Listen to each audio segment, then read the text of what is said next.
Irmãos, boa noite. Boa noite. Vamos dar início ao nosso estudo nessa noite.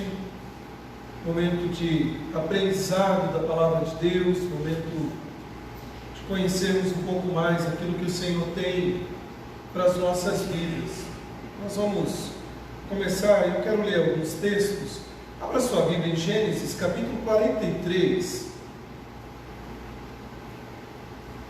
Sejam muito bem-vindos aos irmãos também que estão participando de forma online. Deus fale ao coração de cada um. Não é estudo bíblico EAD, é online. Eu quero ler apenas alguns versos. Nós vamos ler o versículo 23. Olha aí na sua Bíblia, Gênesis 43, versículo 23 diz assim. Gênesis 43, versículo 23. Ele disse: paz seja convosco, não temais, o vosso Deus e o Deus de vosso Pai vos deu tesouro nos sacos de cereal. O vosso dinheiro me chegou a mim e lhes trouxe fora a Simeão. Agora, o capítulo 45, avança um pouquinho, versículo 5.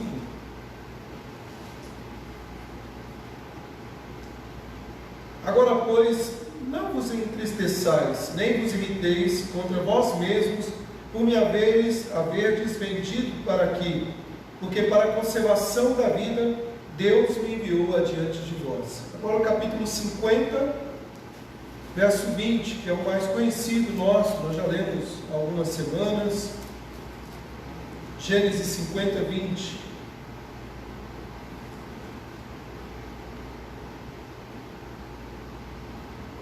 Vós, na verdade, intentastes o mal contra mim, porém Deus o tornou em bem, para fazer como verdes agora, que se conserve muita gente em vida.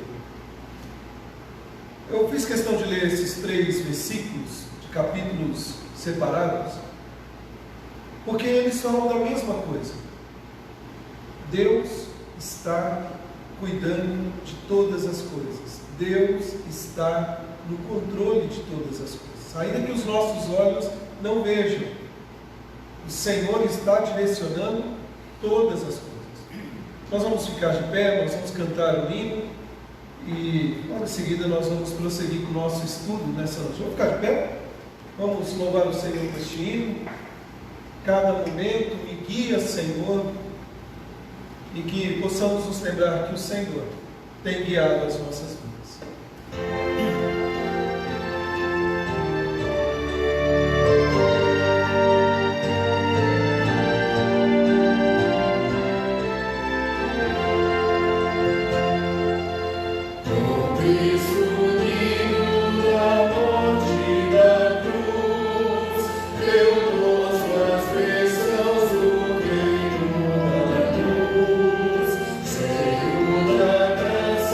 Yeah.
momento me guia, Senhor, cada momento dispensa favor. É Deus guiando as nossas vidas, é o Senhor conduzindo a nossa história, é o Senhor trabalhando em nós, em nossas vidas. Mesmo que não entendamos as circunstâncias, Deus está guiando, Deus está cuidando de nós. Nós vamos orar neste momento, dando início então ao nosso estudo nessa noite. Quero aproveitar este momento também para estar orando por dois pastores. Pastor Eliel, da Assembleia de Deus, Missão, está internado aqui de Jaboticabal. Ele foi acometido pela Covid e requer alguns cuidados, né? Hoje pediram oração, está enfrentando algumas dificuldades. Eu não lembro se ele está na UTI, outro está na UTI. Então nós vamos interceder pela vida do pastor Eliel, que é um pastor muito conhecido aqui da nossa cidade, da Assembleia de Deus. E nós vamos estar orando também pelo pastor Jubal, que é um colega meu de ministério, pastor presbiteriano em São Paulo, e também foi acometido pela Covid e hoje teve que ser internado na UTI, que a saturação está muito baixa e acabou enfrentando aí uma piora do quadro pela Covid. Ora isso, orar para que Deus cuide de nós, que o Senhor guarde as nossas vidas e que fale conosco pela palavra dele. Vamos orar? Grandioso Deus, nós somos gratos a Ti por esse dia, Senhor. Nós Te agradecemos porque, apesar das nossas falhas, dos nossos pecados, o Senhor é Deus perdoador, é Deus misericordioso. E apesar de nós, o Senhor conduziu e tem cuidado das nossas vidas. Por isso nós já começamos, ó Pai, esse estudo bíblico clamando o Teu perdão, porque somos falhos. Mas também clamamos o Teu favor, Senhor, porque cremos que o Senhor é Senhor acima de todas as coisas, está acima da medicina, está acima da ciência, porque tudo vem de Ti. E eu clamo a Ti pela vida do pastor Eliel, a sua família, a sua esposa, que estão acometidos pela Covid. Sabemos que o quadro é delicado, mas não há impossíveis para Ti, Senhor. Cuida da vida do pastor Eliel, que ele possa se recuperar o mais rápido possível e voltar à missão, voltar ao trabalho, à obra do Senhor. Também te peço pela vida do reverendo Jubal, que da mesma maneira se encontra acometido por esse vírus, que o Senhor o abençoe, que o Senhor cuide dele, cuide da sua família, restabelecendo assim a sua saúde. Livra-nos, ó Pai, também a nós aqui de qualquer infortúnio, de qualquer situação como essa, ó Deus, pelo vírus. Livra-nos, ó Pai, dessa situação que tem sido uma situação preocupante durante este ano de 2020.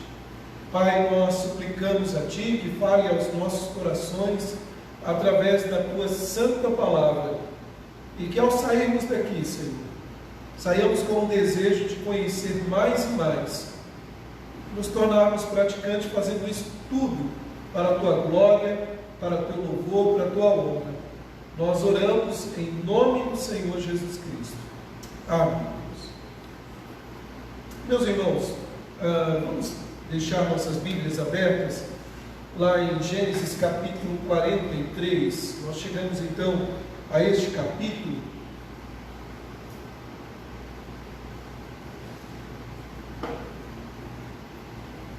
E o tema que eu gostaria de propor nessa noite é: Deus está no controle. Deus está no controle. E antes de nós lermos ou fazermos algumas considerações para nos situarmos aqui dentro do contexto, você já teve, não precisa levantar a mão, mas você já teve a experiência, eu diria que quase todos aqui teve a experiência de andar de ônibus, né? De viajar aí algumas horinhas de ônibus. Outros irmãos tiveram a experiência de viajar de avião. E nas duas circunstâncias é muito interessante a maneira como nós nos portamos, né? Por exemplo, o Ivan e a Penha, há pouco tempo aí, algum tempo atrás, viajaram nos Estados Unidos. Quantas horas de voo? 10 horas, né? Meu cunhado veio do Catar há pouco tempo, nós estávamos conversando recentemente, 17 horas de voo. Imagina isso. E assim, sem parar. E aí você entra, eu vou usar o exemplo do avião, mas você pode pensar no ônibus também. Eu tive o privilégio de ir algumas vezes a São Paulo, de madrugada, eu sempre gosto de ir de madrugada. E aí você entra no ônibus, você pergunta a primeira coisa para o motorista: você é habilitado? É isso que você faz? Não, você não faz isso. Você simplesmente, eu por exemplo, eu olho o crachá para saber o nome. A única coisa que eu não pergunto que tipo de carta que ele tem. Eu entro e aí coloco meu fone de ouvido em alguns momentos ali, reclino o banco e o que eu faço? Durmo. No voo, a mesma coisa, 10 horas de voo, 17 horas ou 1 hora. Eu tive essa experiência de vir de Porto Alegre para cá. E além do gelo na barriga das primeiras vezes, né, ou a primeira vez, depois você acaba acostumando. Você que acaba tendo que viajar muito de ônibus ou de avião, e aí você entra confortavelmente ali, senta-se, reclina o banco e muitas vezes dorme. Você não fica preocupado se o motorista vai dar conta, se o piloto vai dar conta. A Penha fez assim porque ela não consegue relaxar. Eu imagino, eu também fiquei com muito medo a primeira vez que eu viajei de avião. Mas uma das coisas que nós temos é a confiança no piloto ou no motorista. E é por isso que nós estamos ali dentro. E aí quando nas nossas estradas aí, pode ser que o ônibus passe em umas estradas meio esburacadas, você acorda assustado, ou o que aconteceu, mas logo você volta a relaxar. Avião também, quando passa numa turbulência, você começa a orar dizendo: Senhor, tu sabes, né? Mas logo também descansa, porque você confia no piloto. E por que eu estou dizendo isso? Porque na história da nossa vida é necessário confiar naquele que guia os nossos passos. A mesma maneira como nós fazemos com uma entrega de viajarmos num avião ou num ônibus e podemos confiar que o piloto vai nos fazer chegar no destino. Eu estava dizendo do motorista do ônibus, geralmente quando eu chego no meu destino, eu estou descendo, a primeira coisa que eu faço, eu olho para o motorista e eu falo para ele assim: muito obrigado. Ele foi embora. E com Deus, nós devemos agradecer a Deus até aquelas circunstâncias que são estranhas para nós. Mas Deus está no controle. Meus amados irmãos, este capítulo 43, é um capítulo que não tem grandes emoções como o capítulo 42 ou o capítulo 44 que nós vamos ver na próxima semana, se Deus quiser. Eu diria que ele é o início de uma grande história que vai até o capítulo 45, e ele faz como que uma dobradiça aí, mas tem um grande valor para nós. Na semana passada nós vimos que Moisés mudou a atenção de José para se concentrar principalmente nos seus irmãos. Se você olhar no capítulo 42, há um problema, há um conflito em curso aqui, né? Jacó, ele diz que ele reconhece que havia mantimentos no Egito. Basta lembrar que José, depois que teve o sonho, José ali então trabalhou naquele tempo para armazenar os cereais ali, e depois mais 7 anos para suprir diante da fome, né? O verso 2 do capítulo 42, Jacó, melhor dizendo, então ele coloca seus filhos para a rua, para ir até o Egito. E o que acontece? Ele manda todos os seus filhos? Não, ele conteve ali Benjamim, não o neto da Eva, mas ele segura o seu filho predileto, filho de Raquel, que já havia falecido. Os irmãos então viajaram para o Egito para comprar alimentos durante a fome que ameaçava a vida. Lembre-se que lá no versículo 2 do capítulo 42, Jacó chega ao ponto de dizer assim: olha, vocês estão aí tudo sentados, a gente vai morrer, né? Há um conflito aí. E aí o que acontece? Eles foram para o Egito. José imediatamente reconheceu seus irmãos, mas os seus irmãos não reconheceram José. E aí José tem todo aquele enredo do capítulo 42, ele finge que não conhece a língua deles, né? Ele começa a falar ali com o seu servo, o intérprete, até que e os acusa, né, de espiões na terra do Egito, até que ele então retém, ele prende Simeão, enquanto os irmãos voltam para casa com cereais ali comprado. Só que José tem um ato gracioso, ele manda devolver o dinheiro. Ele coloca dentro dos sacos de cereais o dinheiro ali e um pouco da comida. Os irmãos então presumiram que estava tendo ali uma intriga, né? Já que ele nos acusou de sermos espiões na terra, agora ele tem razão, porque olha, estamos levando até o dinheiro. Tudo era parte de um plano, tudo era parte de um teste que José estava fazendo. Bom, é interessante porque no capítulo 42, esse ato, esse gesto gracioso de José é interpretado pelos seus irmãos como uma maldição de Deus. Ou seja, o peso da culpa, depois de 20 anos, estava martelando na cabeça deles. E aí, queridos, nós estruturamos o estudo da semana passada em torno da ideia de uma consciência culpada, e passamos algum tempo definindo o verdadeiro arrependimento. Dentro do teste que José estava submetendo aos seus irmãos, na verdade, e hoje nós vamos falar um pouco disso ainda, ele estava submetendo a um teste de caráter. José poderia muito bem ter se apresentado para os seus irmãos falando assim: oh, que bom que vocês voltaram. Afinal de contas, eu não imagino que foi por um acaso que José se postou ali, na ansiedade de rever a sua família. Sabe, queridos, enquanto nós abrimos esse capítulo 43, Simeão está preso, e essa é a cena. Simeão está preso, eles chegam, ainda exemplificando, eles voltaram para casa, relataram a Jacó tudo o que tinha acontecido, porém, José dispensou uma exigência: seu irmão Simeão vai ficar preso, desde que você traga quem? O seu neto, não, o Benjamim. Né? E aí eles deveriam voltar com o filho predileto, agora Benjamim, o filho de Jacó. E aí Jacó não aceitou a proposta, né? Jacó chega ao ponto até de dizer: poxa, já tiraram o meu filho José, e agora vamos tirar o outro filho. Jacó focava muito nesses dois filhos. É interessante que há uma proposta de Rúben aqui. Rúben diz o seguinte: pai, deixa eu levar Benjamim. Se acontecer alguma coisa, mata os meus filhos. E aí no capítulo 43 há um contraste tremendo que ao seu tempo nós vamos falar. Meus irmãos, o que está acontecendo aqui? Durante todo o tempo podemos ver que Deus não apenas está preparando a nação escolhida para entrar no Egito. Durante todo o tempo, Deus está trabalhando nas vidas espirituais. Deus está moldando um caráter ali. Lembra que a gente já falou? Quem escolheria Jacó?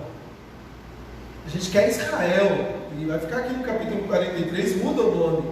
Mas o Jacó, o enganador, a gente não tem muita chance para ele. Às vezes nós decepcionamos.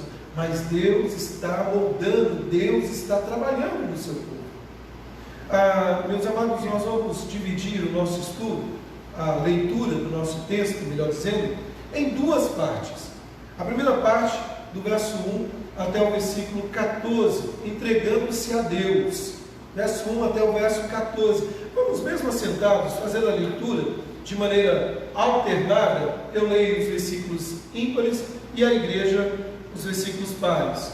Vamos ler? Eu vou ler o verso 1 e assim por diante, de forma alternada. A fome persistia gravíssima na terra. Tendo eles acabado de consumir o cereal que trouxeram do Egito, disse seu pai: voltai, comprai-nos um pouco de mantimento. Mas Judá lhe respondeu: fortemente nos protestou o homem, dizendo: não me vereis o rosto, se o vosso irmão não vier convosco. Se resolveres enviar convosco nosso irmão, desceremos e compraremos mantimento.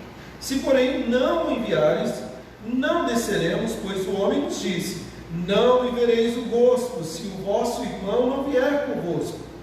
Disse Israel: por que fizeste este mal, dando a saber àquele homem que tinha outro irmão? Responderam eles: o homem nos perguntou particularmente por nós e pela nossa parentela, dizendo: vive ainda o vosso pai? Tende outro irmão? respondemos-lhe segundo as suas palavras. Acaso poderíamos adivinhar que haveria de dizer: trazei o vosso irmão?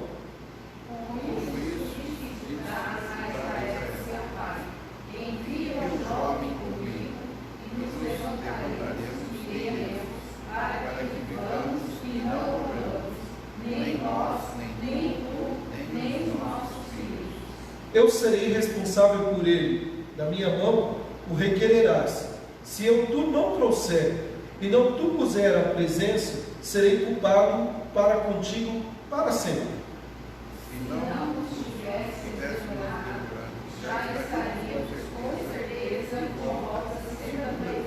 Respondeu-lhes Israel, seu pai: se é tal, fazei, pois, isto: tomai do mais precioso desta terra, dos sacos para mantimento, e levai de presente a este homem um pouco de bálsamo, um pouco de mel, aromatas e mirra, nozes de pistácia e amêndoas. Levai o dinheiro do ouro e o dinheiro restituído na bolsa das sacas, e tornai levai pode bem ser se fosse engano. Levai também vosso irmão, levantai-vos e voltai àquele homem. Deus Todo-Poderoso vos dê misericórdia perante o homem, para que vos restitua o vosso irmão e deixe de ir Benjamim. Quanto a mim, se eu perder filhos, sem filhos ficarei. Meus irmãos, na semana passada, no nosso estudo, o capítulo 42 termina com algo decretado ali. Jacó tem algo muito certo na sua cabeça. Eu disse na semana passada, e pela leitura, eu imagino aqui que Jacó, ao longo dos anos, nutria um sentimento de tristeza no seu coração. É difícil você atribuir sentimentos aos personagens nas narrativas, até porque não há nenhum texto escrito, mas eu imagino que isso, ao longo do tempo, a perda do seu filho José, que fora estraçalhado por uma fera do campo, uma besta fera do campo, na mente de Jacó estava assim. E agora, a resposta é: aquele homem lá do Egito quer o seu filho. Um monte de coisa deve ter passado na cabeça de Jacó. Olha como o capítulo 43, o verso 1 inicia. Ele inicia dizendo assim: a fome persistia gravíssima na terra. Sabe, pode parecer apenas uma questão situacional, uma circunstância, mas nós não podemos pensar assim se cremos que Deus está trabalhando na história da redenção e na história do seu povo. Sabe, Jacó não queria, estava certo, mas Deus tem planos e move e age da maneira como Ele quer. O que nós temos aqui é um dilema, e eu começo então, dentro dessa nossa leitura aqui, falando de um dilema, a dificuldade do dilema, verso 1 até o verso 7. Olha só, meus irmãos, Jacó, devido à sua tristeza, parecia totalmente irracional. Ele sabia que eles necessitavam de comida, mas não podia suportar a ideia de se separar de Benjamim. Parece até que ele havia se esquecido de Simeão. Afinal de contas, por mais que amasse os seus filhos, ele tinha filhos prediletos. E aí, queridos, olha só, note, entretanto, um sinal de encorajamento. E aqui eu faço questão de início mencionar isso aqui, porque Jacó aqui não é chamado pelo seu nome, o enganador. Jacó é chamado aqui de Israel neste capítulo. E não é por um acaso. Sabe, Jacó é chamado pelo seu novo nome, Israel. Isso não era será que isso não era uma indicação de Deus, mais uma vez, de que Deus estava mais uma vez se preparando para manifestar a sua graça com Jacó, como ele fizera, trabalhando na vida de Jacó? Sabe, meus irmãos, queria que você gravasse isso na sua mente. Não vou pedir para você repetir, mas grave isso. Muitas vezes, quando a vida parece obscura, o brilho dos graciosos propósitos de Deus está prestes a surgir. Muitas vezes nós não conseguimos enxergar a providência na nossa vida. São circunstâncias que nos levam a questionar. No caso aqui do capítulo 42, o que poderia parecer um fracasso, Jacó chega ao ponto no capítulo 42 de dizer: eu vou morrer. Vou morrer lá no início de fome, como ele disse. E agora aqui, no final do verso, ele diz: será que agora meu filho descerá convosco para morrer e eu vou ficar só? Veja que ele menospreza os outros filhos, não que não valorizasse, no sentido de que tudo bem, pode perder um, eu tenho 10. Só que o ponto em questão é, quando os nossos olhos só contemplam o que é fracasso, Deus está trabalhando, porque Ele não perde o controle, e Ele tem a história dele na nossa história, na nossa vida. Sabe, meus irmãos, é interessante porque o que nós temos aqui é um Jacó temeroso. Veja que no final do capítulo 42 ele diz: meu filho não descerá convosco, seu irmão é morto, ele ficou só, e se lhe sucedeu algum desastre no caminho por onde for. E aí ele chega ao ponto de simplesmente olhar no fracasso.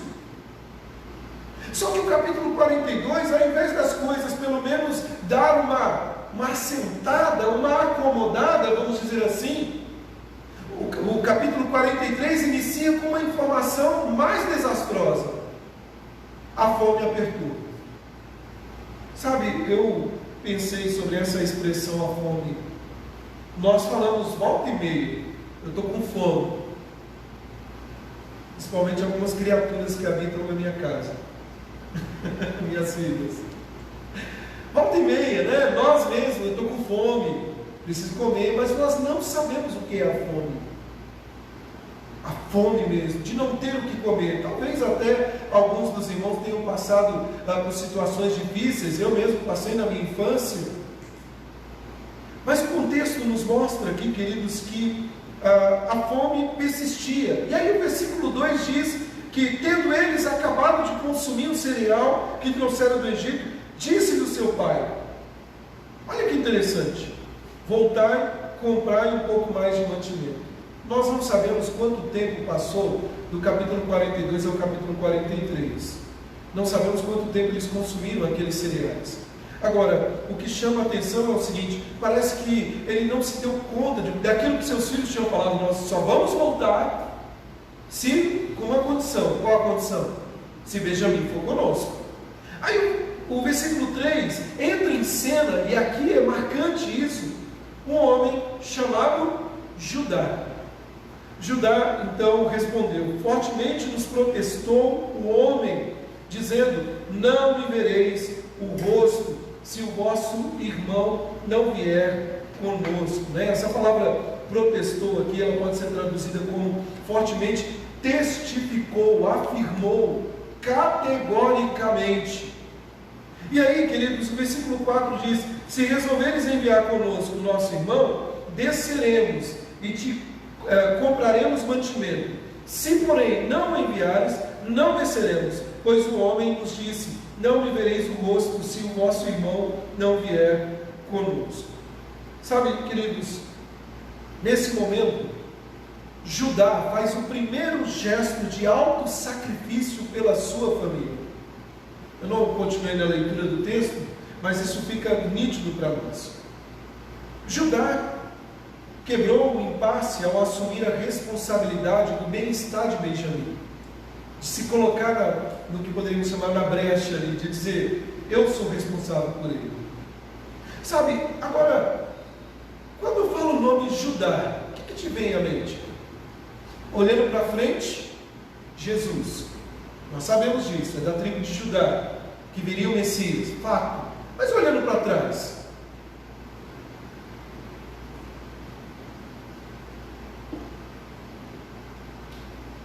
o que você lembra dos nossos estudos?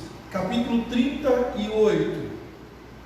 Lembra lá quando nós vemos Judá parece ter sido endurecido pelo pecado, muitas vezes agindo de forma egoísta. Lembra do pecado de Judá com Tamar? E aí você vê uma cena deplorável como aquela, onde ele se deitou com a sua nora, lembra disso? Em que ela toma o anel e alguns elementos lá, cajado dele. Quando você olha para o capítulo 38, aí vem aquela famosa pergunta que eu fiz acerca de Jacó. Quem confiaria em Judá? Mas Deus está trabalhando na vida de pessoas improváveis. Eu não escolheria Judá para ser o representante, olhando para o capítulo 38 de Gênesis. Só que o que acontece aqui, meus irmãos? Deus está trabalhando no coração de Judá. Ele está começando a colocar os outros acima dele. Veja que Judá agora faz um alto sacrifício. Ele diz o seguinte: olha, se acontecer alguma coisa com Benjamim, pode tirar a minha vida. Basicamente é isso. Diferente de Rúben. Sabe, meus irmãos, a liderança, a atitude sacrificial de Judá, a partir desse capítulo 43, só vai aumentando agora. Isso fica nítido. Deus está moldando, Deus está trabalhando na vida de Judá. Tem um teólogo, inclusive fica a indicação de excelentes comentários no Antigo Testamento, o Bruce Aldikin. Ele diz o seguinte: Rúben colocou a vida dos seus filhos em risco. Lembra lá, no final do capítulo 42, Rúben diz o seguinte: se acontecer alguma coisa com Benjamim, mata esses meninos. Faça assim, né? No caso de Judá, não. Judá colocou a sua própria vida em risco. Sabe, sem fazer alegorias aqui, ou inferências fora do texto, mas só para você pensar, Deus, ao enviar o Messias, Jesus Cristo, da tribo de Judá, o descendente de Davi, da linhagem de Davi, Ele não mandou que um outro homem fizesse. Ele entregou a sua própria vida em nosso lugar. Meus irmãos, eu falei isso domingo à noite, eu vou repetir. Está tudo amarrado, está tudo ligado. Não é estar amarrado igual quando falava antigamente, está amarrado. Mas está tudo alinhado na Bíblia. Quando você olha uma peça de um tapeceiro, um grande tapete, que você vê aquela linha, aquela peça bonita, por trás é um emaranhado de linhas interligadas. É a história da redenção, é Deus agindo. O que me chama a atenção também, eu faço questão, não vou aqui me delongar muito, é a mudança do nome de Jacó. Eu disse há algumas semanas, nós olhamos em alguns capítulos de Gênesis e aflora o Israel, que lutou, que prevaleceu com o Senhor, que teve seu nome transformado. Mas em outros momentos, nós temos o Jacó, que mostra sua natureza frágil, pecadora. Assim é a nossa vida. Como crentes em Jesus Cristo, transitamos entre altos e baixos. É por isso que nós lutamos até o final da nossa vida, numa vida de santidade.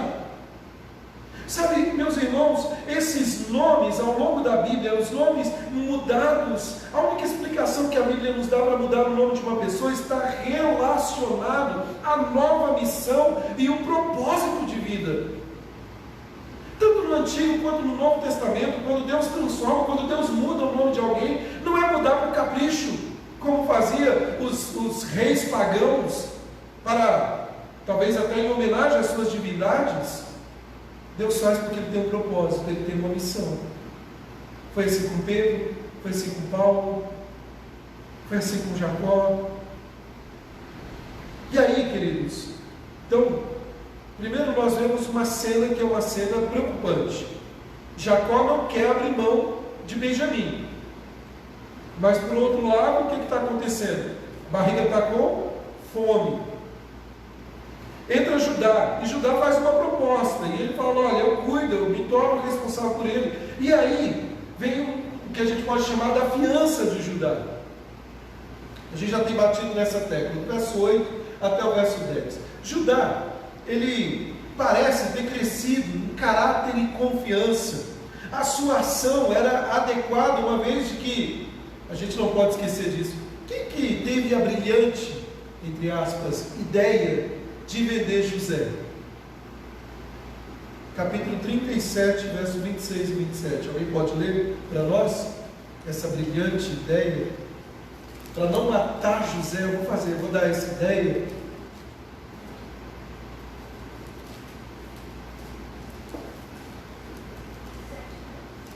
37, 26 e 27, sabe? Se encontrar, pode ler. Então disse Judá a seus irmãos: de que nos aproveitar matar nosso irmão e esconder-lhe o sangue? Vinde, vendamos os ismaelitas, não ponhamos sobre ele a mão, pois é nosso irmão e nossa carne. Seus irmãos concordaram. Sabe, eu estava pensando em Judá. É assim, mais uma vez, lá estou eu fazendo uma análise do perfil de algumas pessoas, de personagens bíblicos. Eu imagino que Judá ele era muito inteligente das ideias. Porque pensa que nos 2 capítulos vem dele a ideia. Poderia ter vindo de outros irmãos, poderia ter vindo de Rúben. No capítulo 37 a ideia dele é: vamos vender José, vamos ganhar um trocadinho, não precisa matar o menino. Agora aqui, queridos, em vez de matá-lo, agora ele queria garantir a segurança de Benjamim com a sua própria vida. Nós não vamos ler todo o capítulo 44, do verso 18 a 34, mas eu gostaria apenas de fazer menção de alguns versos, ou pelo menos o versículo 18. Olha aí na sua Bíblia, 44, 18. Então Judá aproximou-se dele e disse: Ah, Senhor meu, rogo-te, permite que o teu servo diga uma palavra aos ouvidos do meu Senhor, e não se acenda a tua ira contra o teu servo, porque tu és como o próprio faraó. Verso 19. Meu Senhor perguntou a seus servos: tendes pai ou irmão? E respondeu a meu Senhor: temos pai já velho, e um filho da sua velhice, o mais novo, cujo irmão é morto, e só ele ficou de sua mãe, e o seu pai o ama. Então disseste a teus servos: trazei-o, para que eu ponha os olhos sobre ele. Respondeu ao meu Senhor: o moço não pode deixar o pai, se deixar o pai, este morrerá. E aí a continuação aqui. A ideia, queridos, é que agora Judá se projeta. Agora Judá está diante aqui, ele não sabia que era de José, de um grande governante no Egito. E ele diz: olha, meu irmão não. Antes, no capítulo 37, não estava nem aí, vendeu José, o sonhador. Mas agora ele defende Benjamim. Sabe, esse aspecto aqui do verso 8 a 10, Judá, ele usou 3 argumentos para convencer Jacó. E eu gostaria de chamar a atenção. Primeiro, ele cuidaria e seria responsável por Benjamim. Veremos no próximo capítulo isso, o quadro maravilhoso da fiança de Cristo para o seu povo. Semana que vem, não perca. Segundo, ele lembra a Jacó que sem comida, o que ia acontecer? De um jeito ou de outro todo mundo morreria. Ele foi lógico na sua argumentação, inclusive Benjamim. Então, ou seja, pai, a fome está aí. Se a gente não ceder, nós vamos morrer. Em terceiro lugar, a procrastinação não ajudaria em nada. Veja que ele argumenta com seu pai, Jacó, e ele diz assim: olha, enquanto o senhor está aí, segurando o menino, enquanto está argumentando, já era para a gente já estar lá. Ou seja, ele traz à tona um caráter de urgência para ontem. Meus irmãos, há uma questão que envolve Judá que nós devemos trazer para nós. A reviravolta de Judá é um exemplo entre muitos nas Escrituras do poder transformador do Espírito Santo. Enquanto eu escrevia esse estudo, enquanto eu estava aqui estudando, meditando um pouco, eu estava pensando o seguinte: depois de você, qual é a pessoa mais difícil na sua ótica de Deus transformar? Depois de você, porque você se conhece muito bem. Seu pai, sua mãe, seus irmãos, um amigo. Não é impossível para Deus transformar o caráter de uma pessoa. Ele pode fazer isso. E tem um nome isso: novo nascimento.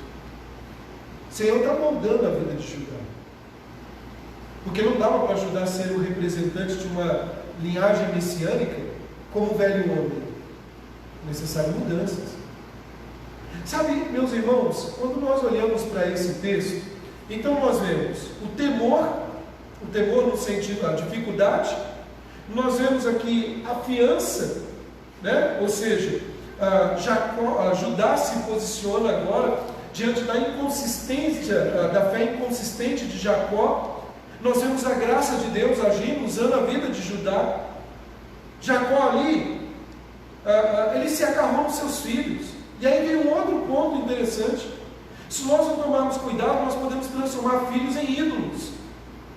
Com tudo aquilo que estava acontecendo, Jacó não confiou na providência de Deus. O Deus que tinha feito a promessa, dizendo que ele jamais desampararia. O Deus que disse que estaria com Jacó. Mas o que ele está fazendo? Eu já perdi um filho, não posso perder o outro, eu estou apegado a isso. E a gente tem que tomar muito cuidado com isso. José e Benjamim se tornaram ídolos na vida de Jacó. Nós devemos amar os nossos filhos, mas não podemos idolatrar e esquecer que Deus tem um plano na nossa vida. Os filhos são uma bênção do Senhor, mas é fácil para os pais permitirem que seus filhos se tornem deuses. E isso fica evidente no nosso texto, porque vai chegar um dado momento que Deus tira os ídolos. Já tirou José, e agora vai tirar Benjamim. E Jacó, que os 11 filhos vão embora, ele vai ficar sozinho. Por que sozinho?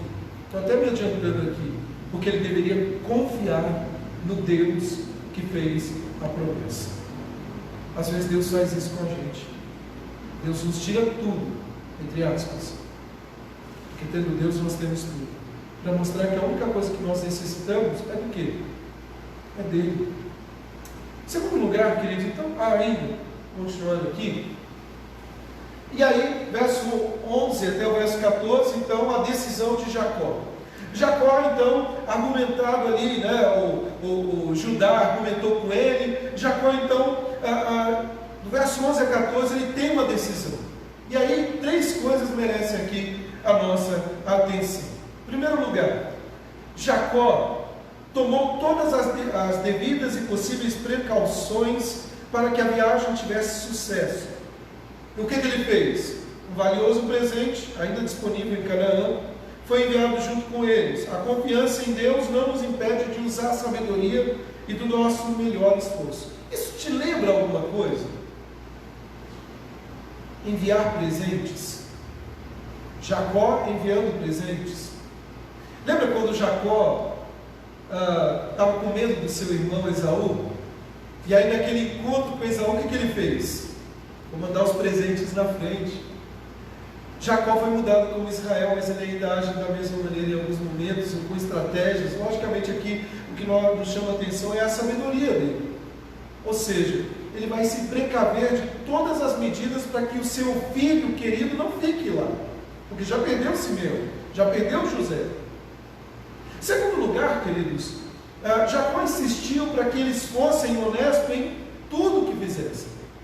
Talvez o dinheiro tivesse retornado por algum engano, disse ele. Nós devemos manter a regra de ouro, mesmo quando outros cometem algum engano.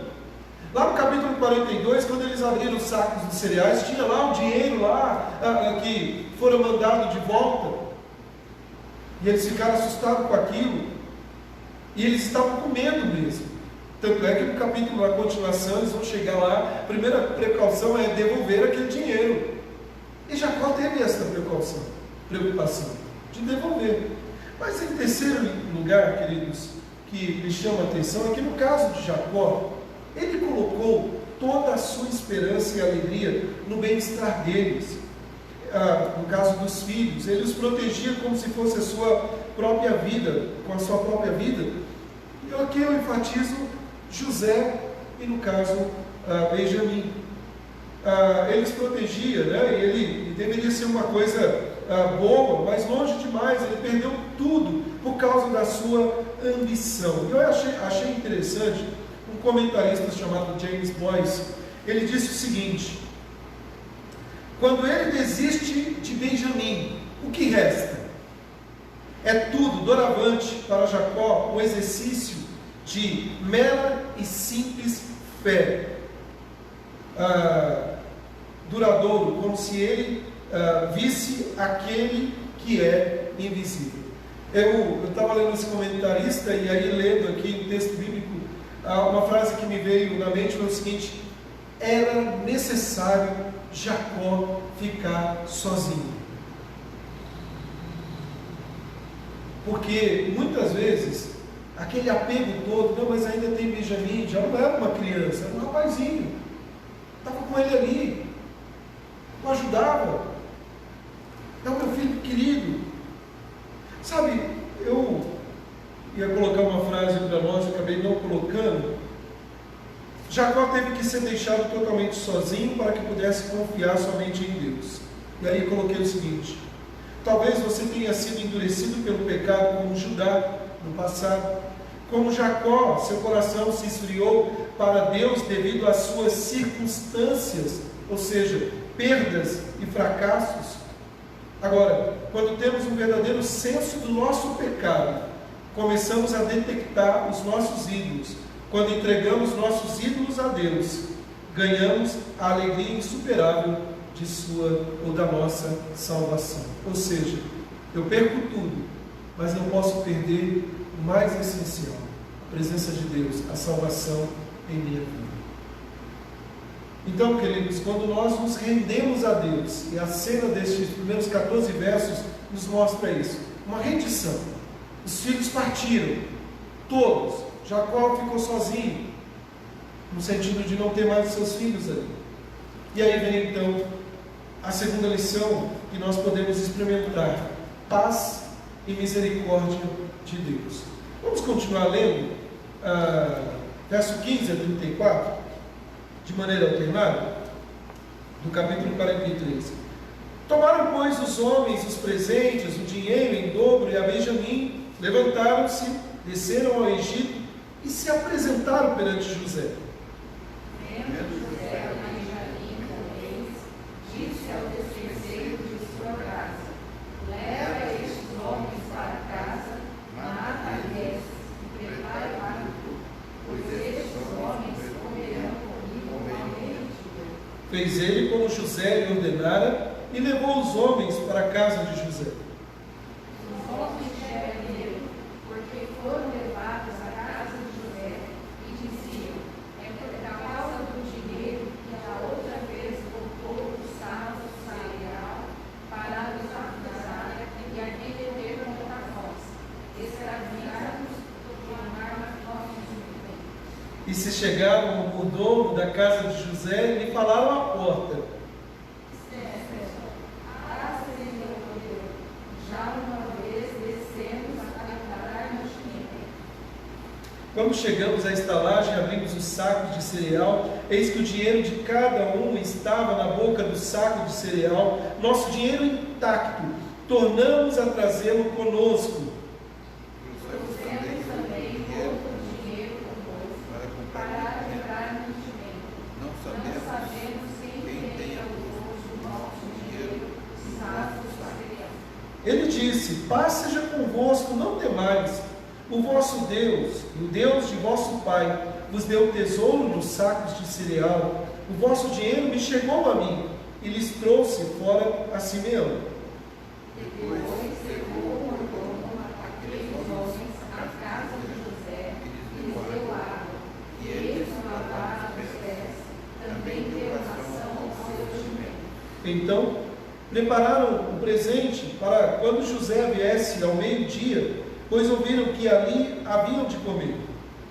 Chegando José à casa, trouxeram-lhe para ele o presente que tinha em mãos, e prostraram-se perante ele até a terra. Ele lhes perguntou pelo seu bem-estar e disse: vosso pai, o ancião de quem me falastes, vai bem? Ainda vive? Responderam: vai bem teu servo, nosso pai vive ainda. E abaixaram a cabeça e prostraram-se. Levantando José os olhos, viu a Benjamim, seu irmão, filho de sua mãe, e disse: e este vosso irmão mais novo, de quem me falaste? E acrescentou: Deus te conceda graça, meu filho. José se apressou e procurou chorar, porque se movera no seu íntimo para o seu irmão. Entrou na câmara e chorou ali. Depois lavou o rosto e saiu, conteve-se e disse: servi a refeição. Serviram-lhe a ele à parte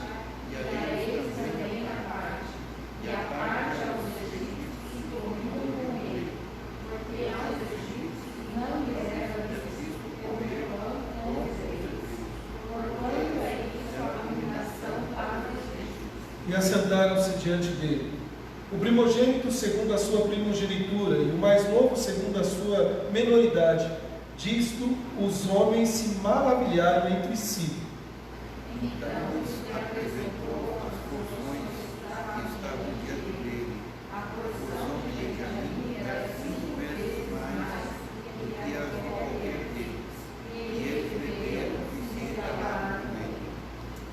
Meus irmãos, do verso 15 até o verso 34, existem duas declarações teologicamente informadas nessa passagem que merecem a nossa atenção. Duas declarações que têm tudo a ver com a minha vida e com a sua vida hoje.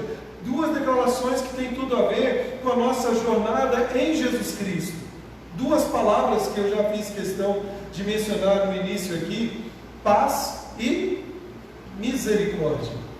Paz e misericórdia. Primeiro veio da boca de Jacó, no versículo 14, o texto que nós já lemos. Preciso tirar esse despertador daqui, toda vez troca nesse horário, é para já acelerar aqui. Verso 14: Deus Todo-Poderoso vos dê misericórdia.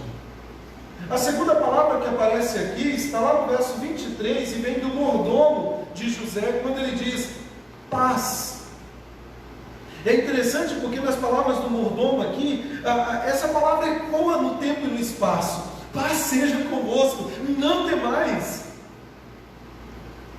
Quando nós vemos, por exemplo, o anúncio do Salvador, paz seja convosco, não temais, porque hoje vos trago novas de grande alegria. E para nossas vidas hoje, paz seja convosco, não temais. Sabe, meus irmãos, encontramos duas palavras importantes nessas respostas que merecem a nossa atenção. Misericórdia é encontrada duas vezes neste capítulo. Uma com a própria palavra misericórdia, no verso 14, bem como na descrição dos sentimentos de José com relação a Benjamim. Quando ele viu Benjamim, lá no versículo 30, diz o texto que ele se comoveu, ou seja, ele foi tomado de compaixão, de misericórdia, o que levou a chorar. A palavra é a mesma no texto original, moveram o seu íntimo. Sabe, queridos, é interessante porque das 39 ocorrências desta palavra, misericórdia, no Antigo Testamento, a maioria delas se refere à misericórdia de Deus.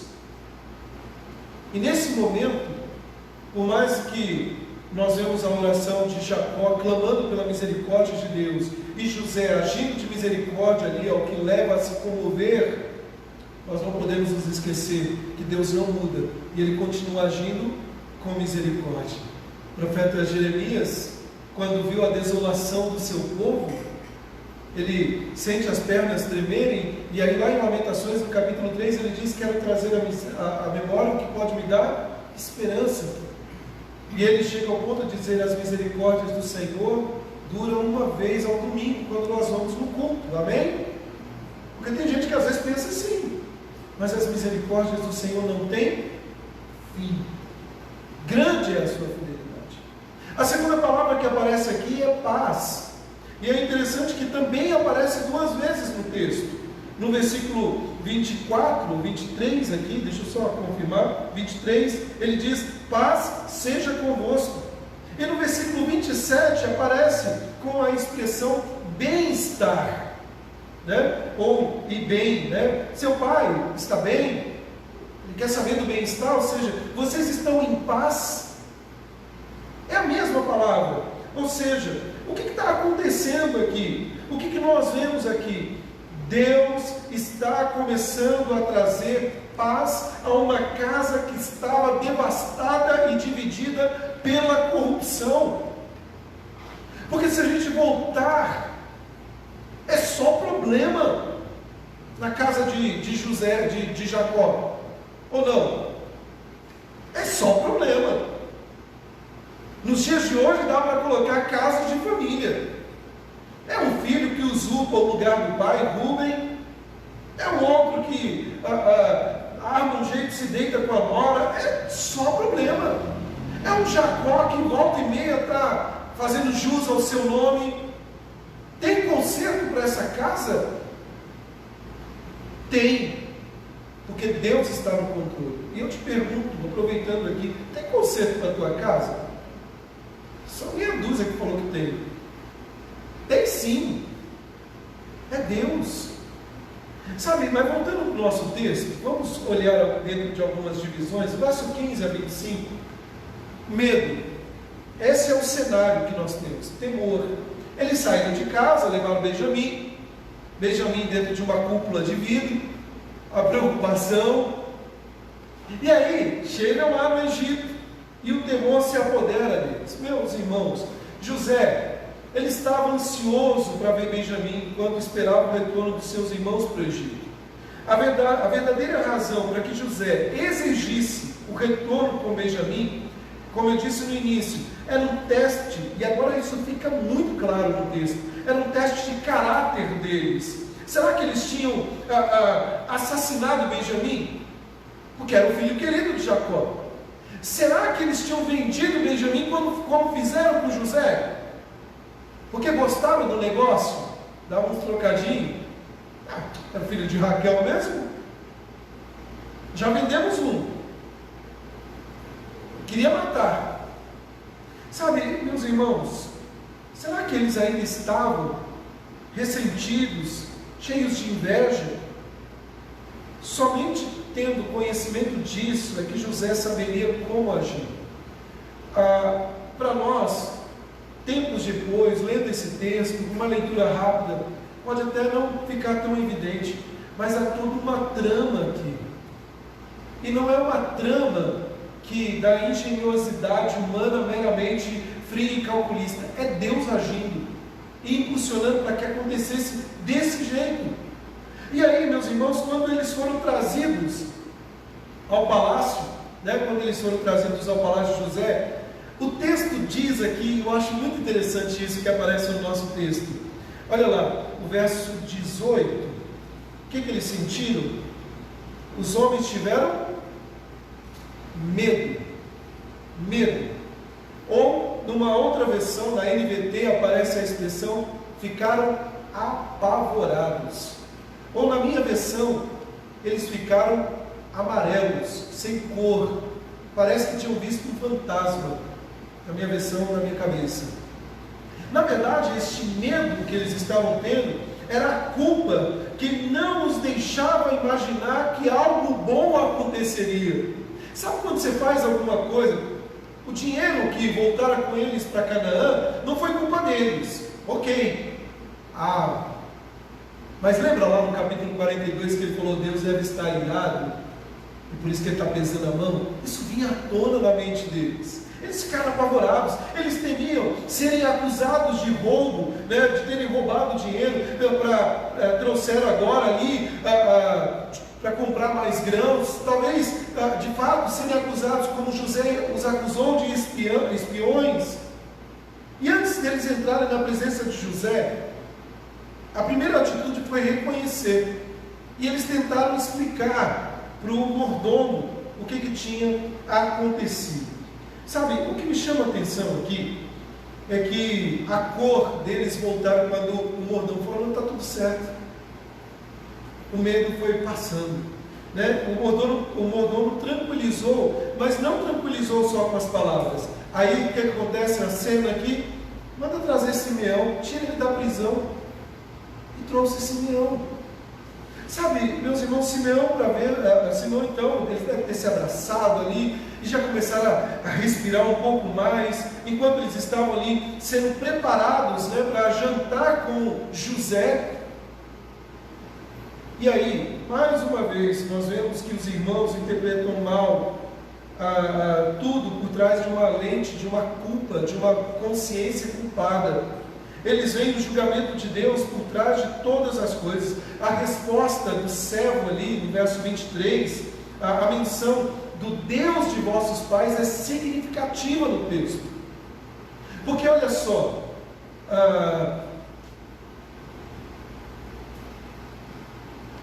nós estamos falando de um mordomo, de um servo egípcio. Não é um servo cananeu, ou israelita, um hebreu. Está claro que seu mordomo de José, sabe algo sobre a fé de José.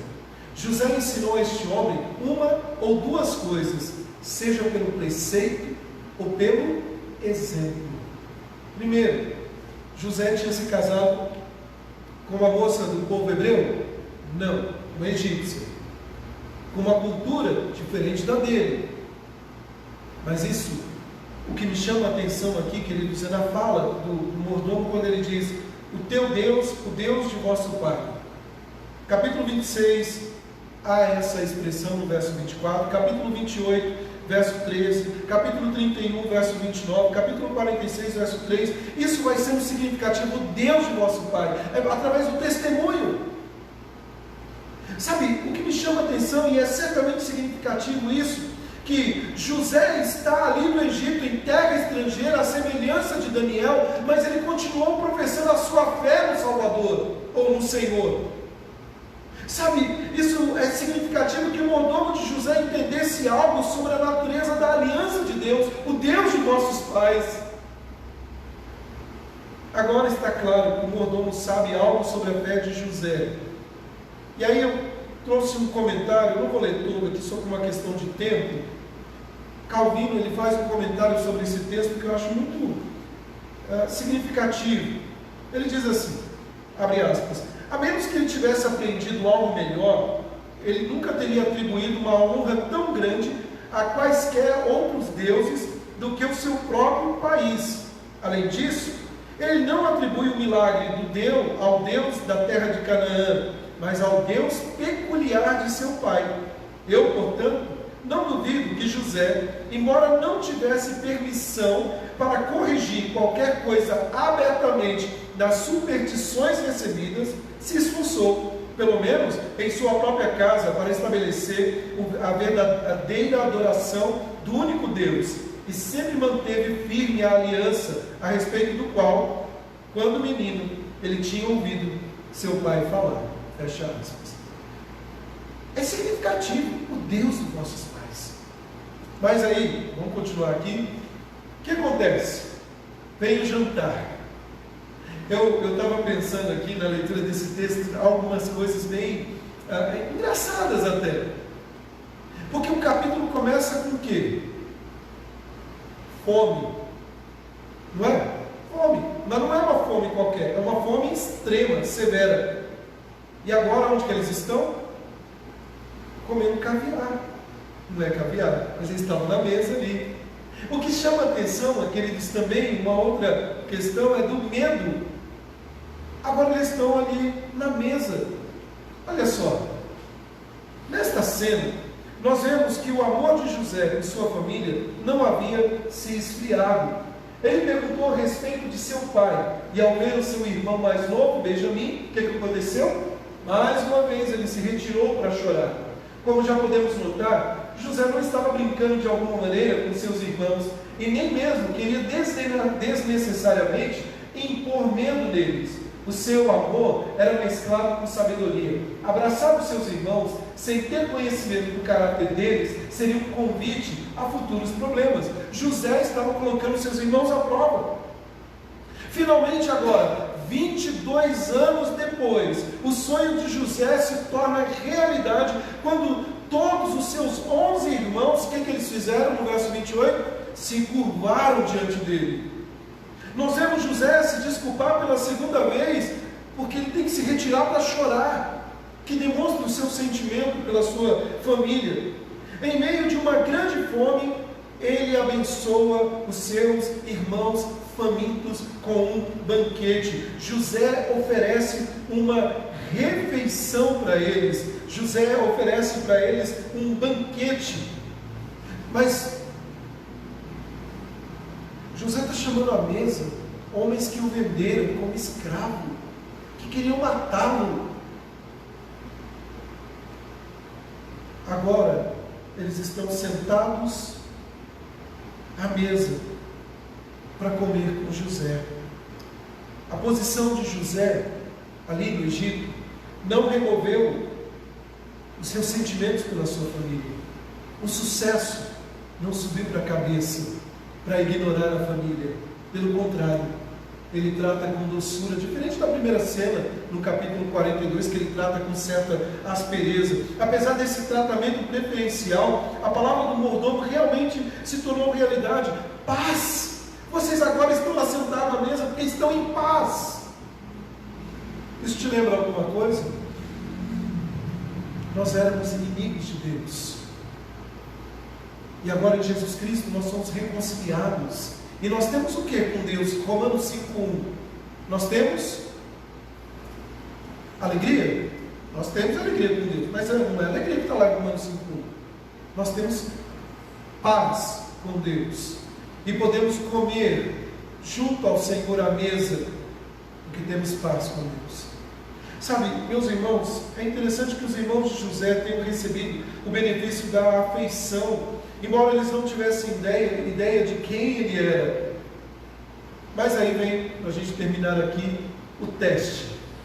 E esse teste, eu falei que tem um tom, de certa maneira, hilário aqui. Os irmãos de José então se sentaram na mesa ali para comer. Eu fico imaginando o seguinte: viajaram, se eu não me engano, aí uma distância mais ou menos 360 quilômetros, alguma coisa assim, 10 dias de viagem. O estômago já estava nas costas, e já estava com fome. Oferece um banquete, imagina aquele cheiro da comida chegando lá, puxando os irmãos. E aí, meus irmãos, os irmãos de José se sentaram na mesa, dispostos segundo as suas idades. Eles ficaram maravilhados, não sabendo como essa informação foi passada. José estava submetendo seus irmãos a teste. Quem que falou que fulano era o primogênito, que Beltrano era do meio, que Benjamim, tudo bem, era o caçulinha, era o mais novo. Sabe, queridos, o propósito de José, sem dúvida, era fazer mais mistério. Eles estavam com a pulga atrás da orelha, se a gente pode dizer assim. Eles parecem ter percebido que Deus estava trabalhando naquela situação. Só que, olha só, naquela época, naquelas culturas, era comum que o anfitrião desse certas porções especiais de comida a alguns dos seus hóspedes. Além disso, quem o posiciona à mesa é José, no sentido de que, só para você ter uma ideia, é como se o nome de cada um já tivesse marcado. Você tem que sentar aqui, você aqui, disposto segundo a sua idade. E o anfitrião dava porções para quem ele quiser, para alguns hóspedes, entre os hóspedes, alguns em especial. Para quem que José deu? O que o texto bíblico diz? Para Benjamim. O menino devia estar com muita fome, 5 vezes mais aí. Quanto mais comida fosse oferecida ao hóspede, mais honra estava sendo demonstrada. Quando grandes porções eram oferecidas ao hóspede, o hóspede não era obrigado a consumir tudo. Agora vem uma pergunta com alternativas, com duas, só para facilitar. Você acha que José deu porção aí 5 vezes mais para Benjamim, porque era seu irmão por parte de mãe e pai, era o irmão querido, irmão mais novo, ou porque José estava avaliando como os seus irmãos tratariam ao mais novo? Lembre-se que o motivo do impasse lá atrás de José com seus irmãos foi motivado por quê? Preferência. Ele ganhou o quê? Uma túnica. Sabe, meus irmãos, é interessante que nesse jantar fosse servido a Benjamim, mais novo, 5 vezes mais a quantidade oferecida aos seus irmãos. José estava testando seus irmãos para ver se eles ainda tinham as mesmas atitudes. Quais atitudes? Ciúmes, inveja. Eles ficariam ressentidos com Benjamim. Como é que pode esse menino mais novo aí estar recebendo comida a mais? Nós não brigamos por comida na mesa, mas lembre-se que esses homens estão com fome, e é uma extrema fome. Agora, queridos, é belíssimo ver isso em cena. E aí,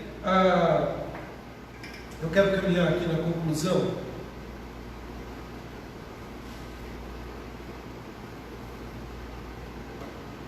Às vezes nós ficamos um tanto quanto enciumados, e até a semelhança do Salmo 73, quando nós vemos a prosperidade do ímpio. alguém que nem teme a Deus ser abençoado. Nós chamamos isso na teologia de graça comum. Deus abençoa. O Salmo 73, Asaf diz que os seus pés quase vacilaram. Sabe, quando nós olhamos para essa cena aqui, o que me chama a atenção é que a semelhança de José em dar aos seus irmãos que não mereciam, nós vemos a graça de Deus. A graça que nos trouxe à mesa. Mas ao mesmo tempo, não cabe a nós, e nós estamos no teste, somos provados o tempo todo, questionar: por que Deus abençoa mais a esse ou aquele? Ao invés disso, nós deveríamos simplesmente dizer: obrigado, Senhor, porque eu estou à mesa contigo. Sabe, além disso, meus irmãos, o que nós vemos nesse texto são agora, eu disse que não tinha, esse capítulo 43 não tem grandes emoções ou fortes emoções aqui, mas o que nos chama a atenção é que o final do verso 34 diz que houve abundância ali, eles beberam e se regalaram com eles, né? Houve não só para encher a barriga, mas comeram em abundância. O que me chama a atenção nesse texto é que agora o que está acontecendo é um processo de reconciliação. É necessário os irmãos de José reconhecer que eles falharam. Isso vai ficar claro no capítulo 44, não perca. Como eu disse, eu não poderia nem colocar a palavra conclusão aqui, porque na verdade o capítulo ele é uma continuação. O capítulo 44 e 45, essa cena se perpetua aqui, ela continua. Mas vale a pena destacar algumas coisas. Os filhos mais velhos de Jacó passaram no teste, pelo menos até agora. José deve ter se alegrado muito com as mudanças espirituais que viu neles. Eles tinham sido limpos do mal da inveja, entretanto era necessário mais um teste. Eles permaneceriam ao lado de Benjamim durante uma provação, porque no capítulo 44 ainda há mais uma volta. Eles vão levar o mantimento para Canaã. E agora o que José pede para eles? Que eles deveriam voltar trazendo o quê? Melhor dizendo, ele vai reter Benjamim. E ele deveria voltar trazendo o pai. Isso semana que vem a gente vai falar um pouco. Eles se preocupariam mais com ele e com o seu sentimento, ou os sentimentos do pai, do que com o próprio bem-estar deles. Será que eles não iriam chegar em Canaã e dizer assim: não vou voltar mais não, está de fora, apesar que estava com a barriguinha cheia, né? E dizer: Benjamim morreu no meio do caminho. Aconteceu alguma coisa, prenderam Benjamim. Sabe, meus irmãos, ainda, só para a gente terminar aqui, por enquanto, os irmãos de José acham que a situação mudou. Na semana que vem nós vemos Deus, a soberania de Deus orquestrando todas as coisas para o bem do seu povo. Lembre-se que eu usei uma frase no início: ainda que as coisas pareçam estranhas, durante todo o tempo nós podemos ver Deus não apenas preparando a nação, mas moldando o caráter espiritual daquele povo. Não tem jeito, na minha opinião, não tem jeito não olhar para essas cenas e não lembrar de Romanos 8, 28. Sabemos que todas as coisas cooperam para o bem daqueles que amam a Deus, daqueles que são chamados segundo o seu propósito, porque Deus está agindo. Sabe, queridos, José não foi o único que chorou pelos filhos de Israel, pelos seus irmãos. Deus pagou um alto preço pela nossa reconciliação, enviando Jesus Cristo. Hoje, Deus oferece a mim e a você o quê? Misericórdia e paz. Mas nem todos desfrutam dessa paz. Tem muita gente ainda hoje que se diz crente que está pagando promessa. Eu preciso fazer um sacrifício. Então é Cristo e mais alguma coisa. Não, mas eu não aceito um banquete, estar à mesa. Espera lá. É a graça do Senhor que nos traz à mesa. Agora a pergunta que eu devo fazer, e a gente termina aqui, é: você vai aceitar isso? A paz que Deus te oferece? E oferecer essa paz na convivência uns com os outros? Você vai aceitar isso? A misericórdia que Deus te oferece? E oferecer misericórdia para com aqueles que te ofenderam? Porque Jesus nos ensinou isso. Nós devemos perdoar, assim como Deus nos perdoou e agiu com misericórdia sobre nossas vidas. Vamos ficar de pé, meus irmãos. Desculpa, eu estendi um pouquinho, mas era necessário. Senhor nosso Deus, muito obrigado, Pai, por esta noite que fizemos mais um passo dessa jornada, agora no capítulo 43. Como é bom poder ver a providência agindo no passado. E como é bom saber que a providência divina age hoje e agirá para todo sempre até a volta do Senhor. Porque chegaremos seguros à nossa Canaã celestial. Senhor, abençoa os teus filhos, leva-os debaixo da tua graça, protegidos, e que neste final de semana que se aproxima, sirvamos com integridade de coração. Mas enquanto não chega o dia do Senhor, no domingo, que estaremos de novo aqui, que a nossa atenção esteja voltada somente para o Senhor e a sua palavra. Nós oramos em nome do Senhor Jesus Cristo. Amém.